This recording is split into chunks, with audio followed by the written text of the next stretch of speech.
my fingers are crossed, because I'm hoping this morning that these bricks have thawed enough that I can move them and start the supports for my IBC tanks. And the last time I just couldn't budge a single one. I'm looking in here and I can see a little bit of water around the ice, so I'm hopeful. It's a moment of truth.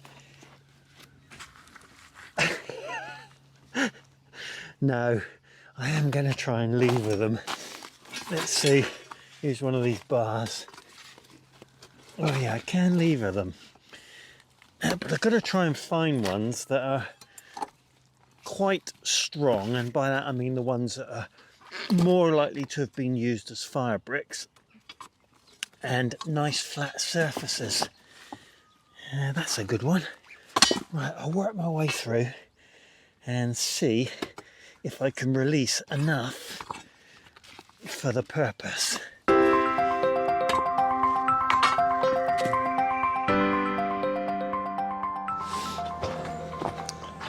Well, I've just been gathering up some of the bricks. Look at these bricks.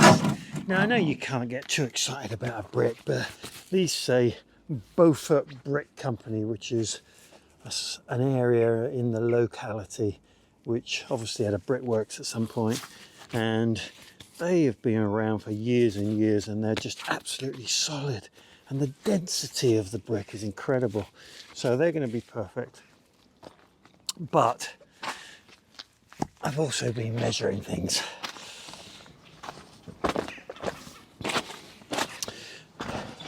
So it made sense, rather than get these up on top of these blocks, just to see whether the height was appropriate for my watering can. It really isn't rocket science. These are the watering cans I use, and there's about, I don't know, probably 3 inches on top of this, that the tap is raised from the bottom of the IBC. And well, it's clear that I'm going to need a third layer. When I add that 3 or 4 inches, it's fine, but I'm going to need another layer of bricks even on these doubles of breeze blocks. So I've got a lot of brick finding to do of the right type, and well, I'm going to just see what I can find, see if I can build it up, and then I'll be ready for a proper test.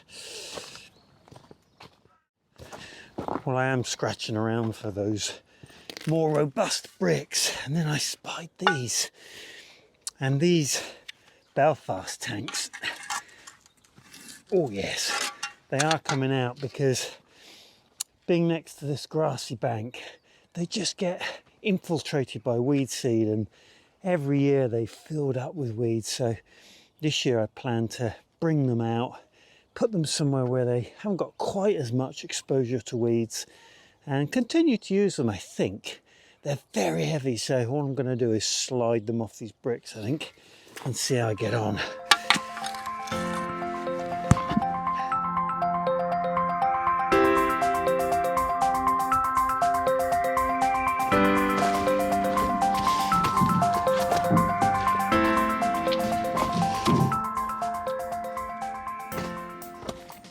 Well, I'm really scratching around again, because so many of these decent bricks are frozen. So anyway, that's good progress, getting there. 3 high is the way forward, and I've probably got 4, 8, 12, 13 more bricks to obtain, and there's plenty around. They're just frozen to nets, which I don't want to rip, and frozen to membrane, which I don't want to rip. So that'll have to do for now. The cold weather takes its toll on your plans. Right, something I am going to get done. I've got a bench I've got to get out of the shed. It's only a small one, but I want to get it in the polytunnel.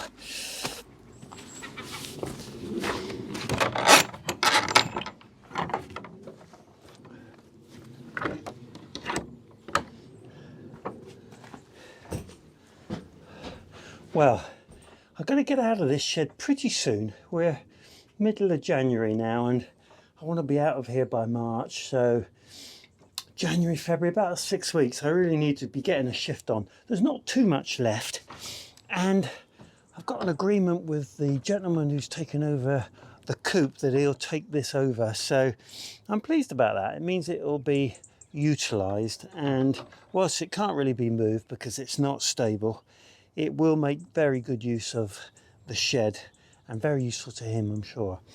Right, I'll get this bench out. I've really got to start moving things as I come and go again.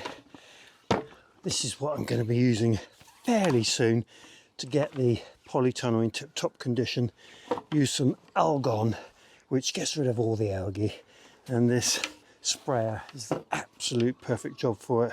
So that's going over the polytunnel in preparation. Now I want to make sure I do that before I really load the polytunnel up without much more, but this will be fine.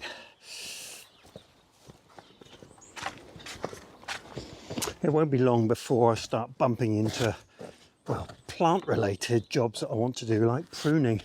So I'm anxious to get all these bits done, but we're making reasonable progress.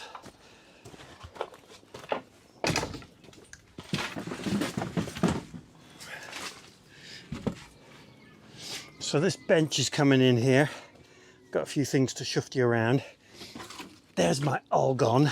I've got a couple more cans of that in the garage at home.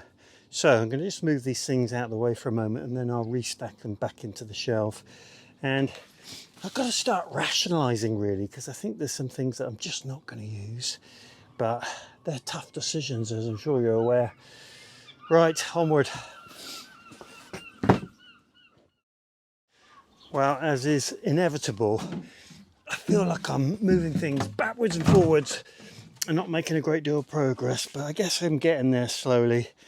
This has got a bit of a lean because the surface has got a bit of a lean, so I'm going to put a piece of wood under there. I've picked this one up, but it's got some nasty screws sticking out, so I'm going to go and find another bit and then just put it into the back to raise it, make up for that gradient. Right, keep going. Well, I know I'm getting through my resources when I can't find a piece of wood without a nail in it. So I'm going to use these bits of featherboard, which are actually quite useful because I can increase the size if I need. I've got 6 pieces, so 2 bits of 3, and I don't have to pull it all out. So let's see. That's one. That leaves it a bit proud for sure. Let's go in the back here.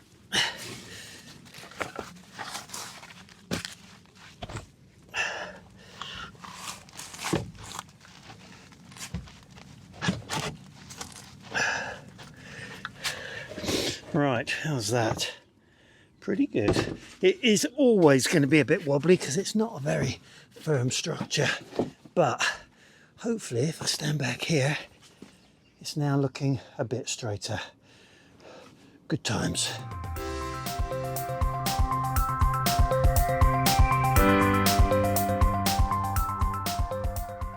Well, the cold weather has certainly been hindering me over the last couple of visits to the plot, but there is warmer weather in the forecast.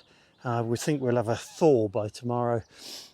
With that possibly comes some rain, so it's a double-edged sword. I don't mind the cold weather, but it's certainly been hindering my plans for the last couple of days.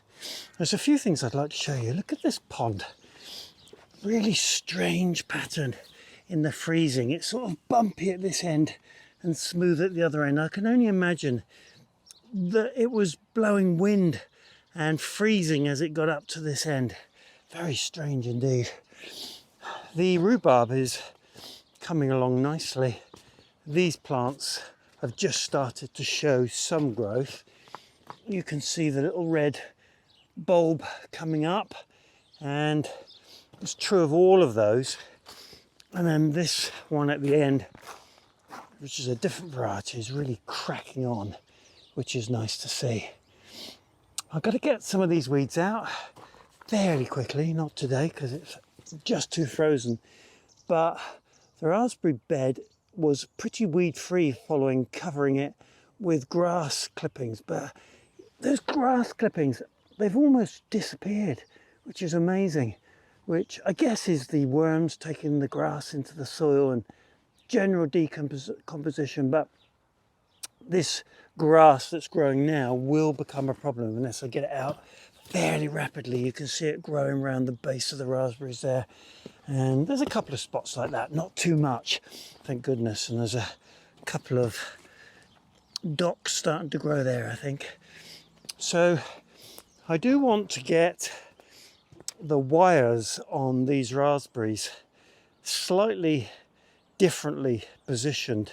Whether I add to them or change the ones I've got, I don't know, but I'm anxious to keep this path clear this year. And I've noticed that a few of those larger canes are starting to come across, and once they leaf up, they will be a barrier. So I've got a couple of choices. I either bring them back or I clip them, and I'm a bit loath to clip them because we had such a fantastic crop of raspberries last year. I've been deliberating for a long time now on what to do with the fruit cage in terms of positioning. I'm pretty consistently of the opinion it needs to come up here because this is the only flat area. You might not be able to see that on the camera, but you can see how it's reasonable there, and then it really starts to slope away as we come down this side of the fruit garden. So I'm thinking it's got to be in this plane, and I've got to make some decisions about what I remove because I want to grow blueberries in it, and well, if I have a tree in it, it's going to be a problem. So it's going to have to be probably where one of these apple trees currently is, and it isn't going to be too much of a problem because this apple tree has seriously had it. It's covered in canker on all the branches, so I really can't think that that one's going to survive. This one's not so bad. This is in good order, but this one down here has started to show signs of problems. So I'm going to give that one another chance at the moment. This one looks reasonably okay. Got a little bit in there, I think. But I'm not going to touch that area because it's on the slope. So I'm beginning to think maybe this one has to come out, which might mean that the cage goes there. This path is important to me because I will be using it more and more now that I've downsized. So yeah, it's difficult. Don't really want to interrupt the gooseberries, although we've probably got more gooseberries than we need. And I know that I want to get this sorted out because this edge of the membrane is showing an awful lot of weed growth coming up through it. So I'm beginning to wonder whether I need to replace a strip in here. So there's lots to think about, lots to do. Not too much time before I have to give that space up. So I'm thinking I need to move it reasonably quickly, even if I put it in a position and then move it again. Right. Well, that's me done for today. Bit limited on what I can achieve, but it's been okay. It's always good to make a bit of progress, and well, it sort of made me do some jobs that I would have put off for a long time, so that can't be bad. Well, I hope you've had a reasonable week. If you've been on your plot, that your ground's not too frozen, and if you haven't, well, I hope you've been tucked up nice and warm. Keep watching. Diolch yn fawr.